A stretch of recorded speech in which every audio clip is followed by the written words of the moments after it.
Next point, numericals on laws of motion topic. 7th number question, solve the following example. Solve the following numericals.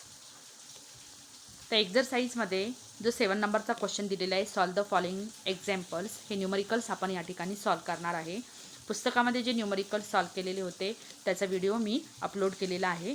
तर आता पुढचा जो video आहे question number 7, solve the following example.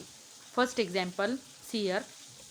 Example number first, an object moves 18 meter in the first 3 seconds, 22 meter in next 3 seconds, 14 meter in the last 3 seconds. What is its average speed? तर विद्यार्थ्यांनो, या ठिकाणी आपल्याला average speed काढायची आहे. स्पीडचा formula तुम्हाला माहिती आहे की average distance divided by total time taken. तर या ठिकाणी जो ॲव्हरेज डिस्टन्स आहे की फर्स्ट 3 सेकंडमध्ये त्यांनी 18 मीटर कव्हर केलेला आहे, नेक्स्ट 3 सेकंडमध्ये 22 मीटर कव्हर केलेला आहे आणि 14 मीटर तो लास्ट 3 सेकंडमध्ये कव्हर केलेला आहे. तर या सगळ्या डिस्टन्सचा आणि हे सगळे डिस्टन्स आणि डिवायडेड बाय त्यांना लागलेला टोटल टाईम याचं डिव्हिजन केल्यानंतर आपल्याला ॲव्हरेज स्पीड मिळते. Now see here, average speed. Average speed is equal to total distance divided by total time. So 18 plus 22 plus 14, this is the total distance and this is the total time. 18 plus 22 plus 14 gives us 54. 3 plus 3 plus 3 is equal to 9 आणि 54ला जर 9ने आपण divide केलं तर आपल्याला 6 metre per second. This is the average speed of an object. This is the solution for first example. Now see second problem. An object of mass 16 kg is moving with an acceleration of 3 meter per second square. एक object आहे, त्याचा मास 16 kilogram आहे, म्हणजे m16 kilogram आहे. Is moving with an acceleration A 3 metre per second square. या ठिकाणी A दिलेले आपल्याला. Calculate the applied force. या ठिकाणी आपल्याला एफ कॅल्क्युलेट करायचं आहे. If the same force is applied on an object of the mass 24 kilogram. जर या एफ इतक्या मॅग्निट्यूड आपण जर त्या ऑब्जेक्टवरती फोर्स अप्लाय केला which is having 24 kilogram, this is the another mass, how much will be the acceleration. मग परत आपल्याला काय काढायचं आहे, ॲक्सेलरेशन काढायचं आहे. Now see here solution for this problem. Second problem, what is given in the problem? M is equal to 16 kilogram, A is equal to 3 meter per second square, F is equal to M into A. We know the formula for F when M and A is given. F is equal to M into A, 16 into 3, 48 Newton. आता हे 48 Newton same force आपण 24 kilogram मास असलेल्या ऑब्जेक्टवरती apply करणार. तर त्यावेळेस आपल्याला acceleration find out करायचे. Now we are having 48 Newton force and M is equal to 24 kilogram mass. So force is equal to M into A. We are finding out A value. So 48, F च्या ठिकाणी 48 put करा, M च्या ठिकाणी 24 put करा. A as it is लिहायचे. 48ला जर आपण 24ने divide केलं as it is in multiplication, ज्यावेळेस हा LHS साईडला जाईल तो डिव्हिजनमध्ये येईल. तर 24ला 48ने डिवाइड केलं तर A is equal to 2 metre per second square. म्हणजे या ठिकाणी आपल्याला एफची व्हॅल्यू मिळते 48 न्यूटन आणि एची व्हॅल्यू मिळते 2 metre per second square. This is the solution for second problem.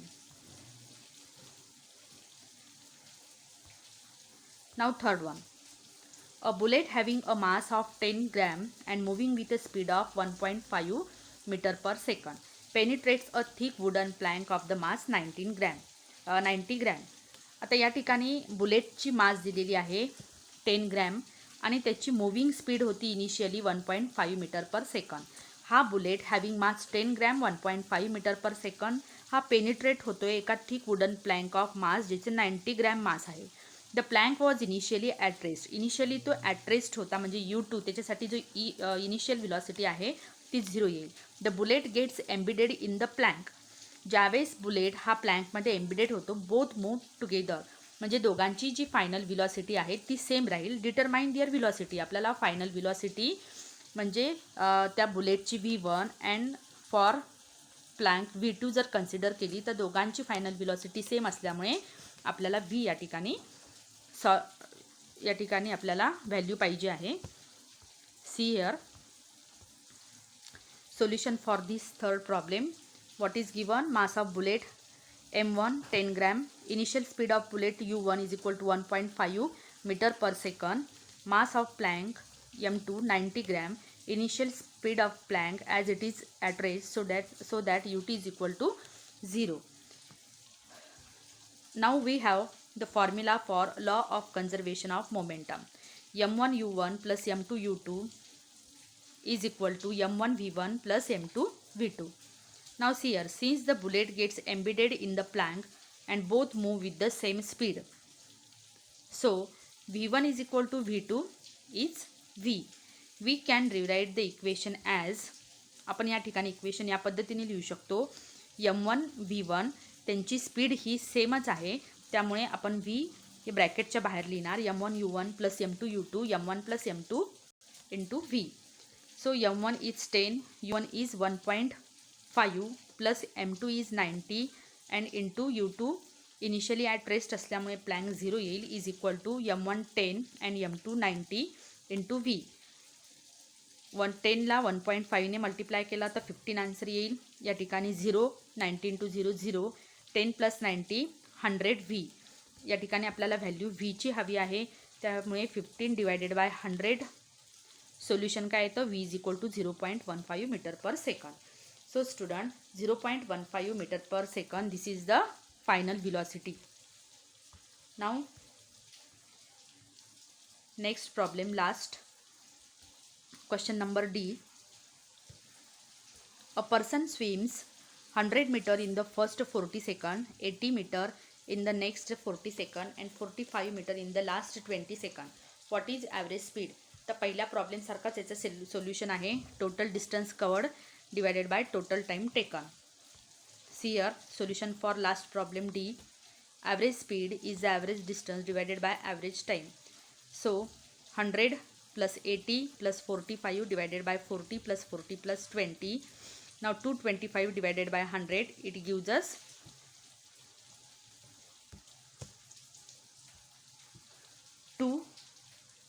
2.25 metre per second. 2.225 ला जर 100 ने डिवाइड केलं तर आन्सर काय येईल? 2.25 metre per second. So student, we have solved all the given problems. So in this way we have completed our topic laws of motion of your science and technology book first chapter.